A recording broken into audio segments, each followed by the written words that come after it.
अगर आपने उपवास के साथ साथ समर्पण भी उनके चरणों में कर दिया, उनके शरणागत हो गए, हृदय में भी उनको धारण कर लिया, प्राप्त भी उनको कर लिया, सब कुछ सौंप भी उनको दिया, सारे कर्म भी उनके लिए किए, जाग भी उनके लिए रहे हो, ध्यान भी उनके लिए कर रहे हो, खा भी उनके लिए रहे हो, तो फिर समझो आपको कर्म करना आ गया। और ये कर्म धीरे धीरे निष्कामता की ओर लेकर के जाएगा।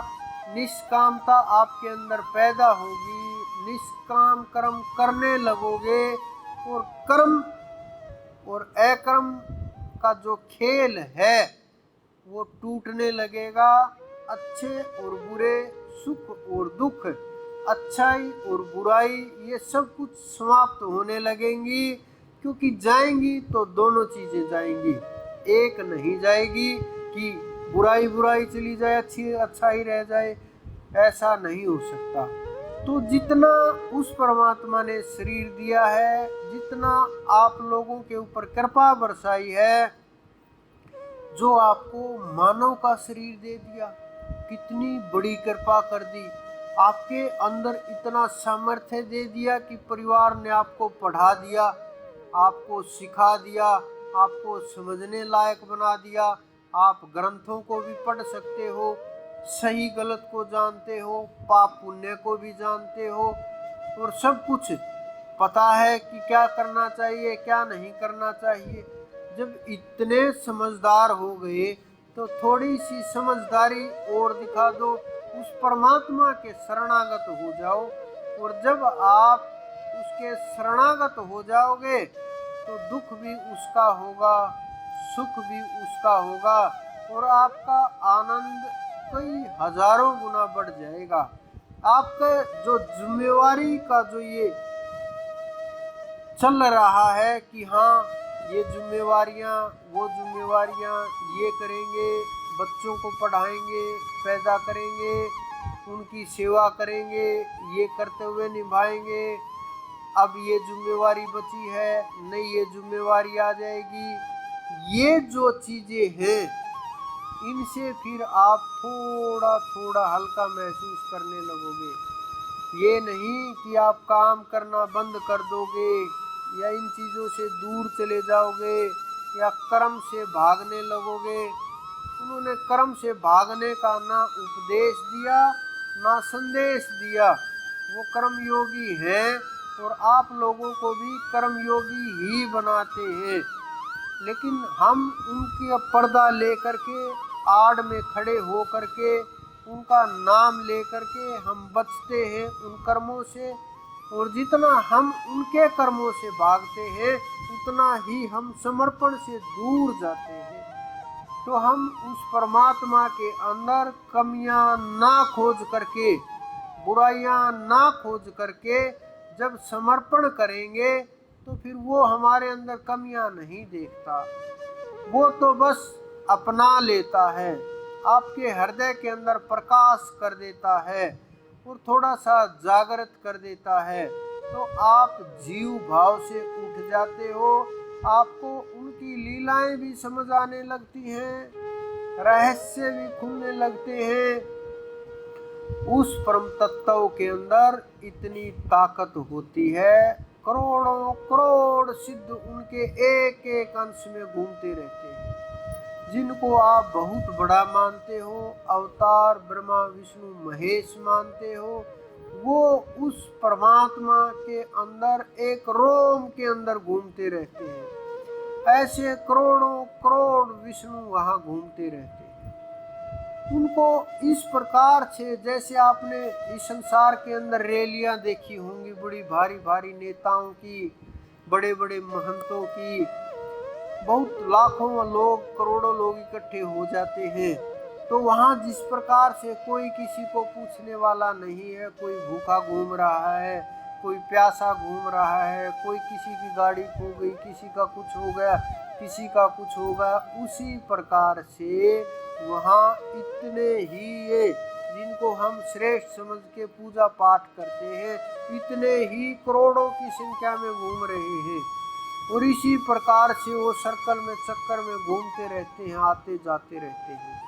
जब इन ताकतवर हमारे देवों की वहाँ ये हालत है, तो आप हम जीवों की वहाँ क्या हालत होगी।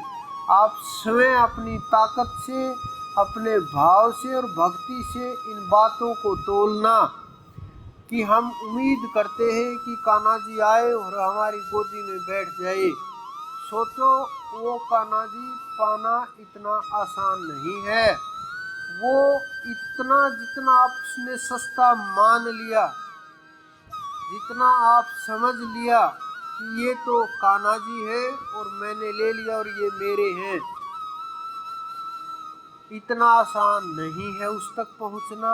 ये बात चाहे आप आज समझ लो, 10 वर्ष बाद समझ लेना, 100 वर्ष बाद समझ लेना, जिंदगी में जब आपको ये चीज समझ आ जाएगी, तब आप समझ लेना आपकी साधना शुरू हो जाएगी।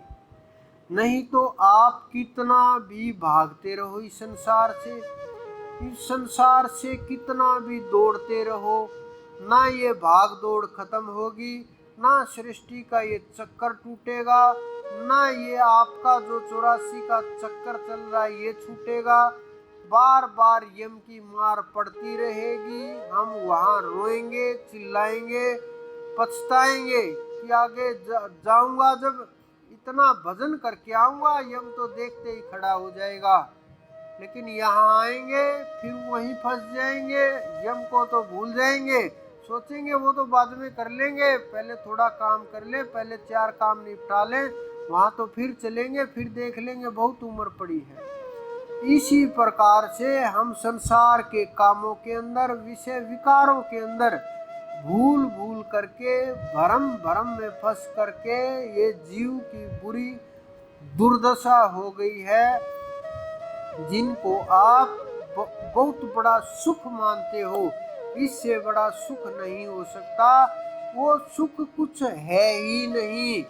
जब आपको समझ में आएगा कि ये तो है ही नहीं, ये तो जिस प्रकार से लकड़ी रगड़ोगे अग्नि पैदा होगी, उसी प्रकार से ये वासनाओं की अग्नि पैदा हो जाती है और जीव इसको सुख मान करके, खुशी मान करके, आनंद मान करके, उसी के अंदर अटक करके और सब कुछ भूल करके और वही सब कुछ खो देता है और भ्रम के वश जीव उस ब्रह्म को भूल जाता है, जिन्होंने पैदा किया, जिन्होंने भजन के लिए भेजा, जिन्होंने सब कुछ दिया, कृपा करी, और उनको समर्पण ना हो करके सांसारिक छोटे छोटे जिनको बड़ा मान लिया है, थोड़े बहुत पैसे इकट्ठे कर लिए, कुछ विद्याएं पाली, कुछ सिद्धियां पाली, उनको हम बड़ा मान करके वहाँ हम माथा रगड़ते हैं, माथा पटकते हैं,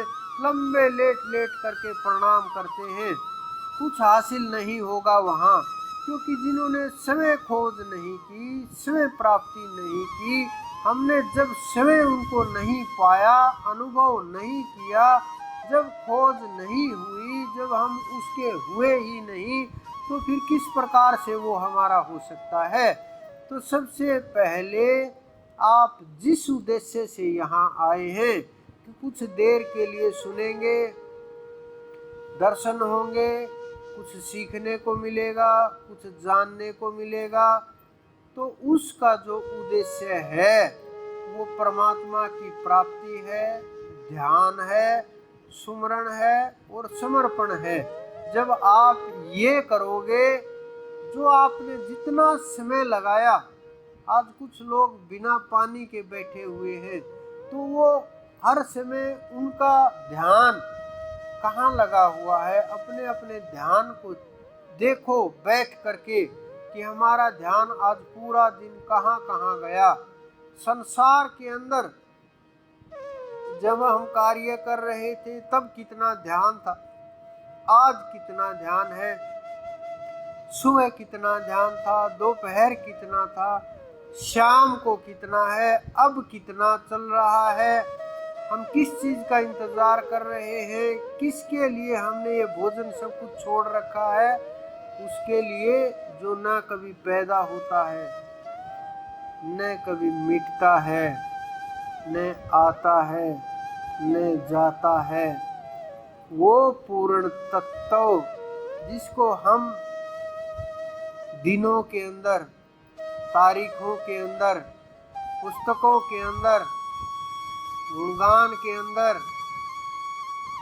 और छोटे छोटे भोग वस्तुओं के अंदर, पदार्थों के अंदर बांधने की कोशिश करते हैं, वो पूर्ण तत्व बिल्कुल दूर की बात होती है। जब आपको ये रहस्य समझ आने लगेंगे तो आप अपने आप को जागा हुआ समझने लगेंगे। तब आप उस परमात्मा के समर्पण करते हुए पल भी नहीं लगाएंगे, क्योंकि ये रहस्य साधारण व्यक्ति, साधारण जीव नहीं समझ सकता। साधारण जीव वहाँ तक की सोच भी नहीं सकता। साधारण जीव मात्र वहाँ परमात्मा के दर्शन हो जाए, बस इसी से हम खुश हैं। लेकिन वो दर्शन का विषय नहीं है, वो इन आँखों से देखने का विषय नहीं है, वो सपनों से देखने का विषय नहीं है, वो इस संसार में जो हम फंसे हुए हैं उनका विषय नहीं है, वो अलग विषय है। ये आप जब समझ जाओगे तभी सवेरा हो जाएगा। तो आप ध्यान कीजिए, जितना ज़्यादा कर सकते हो सुमरण कीजिए, और उस सुमरण के साथ साथ समर्पण और अभ्यास, इसकी शुरुआत कीजिए। जब ये शुरुआत कर देंगे तो बस समझ लेना आपका कल्याण शुरू हो गया है।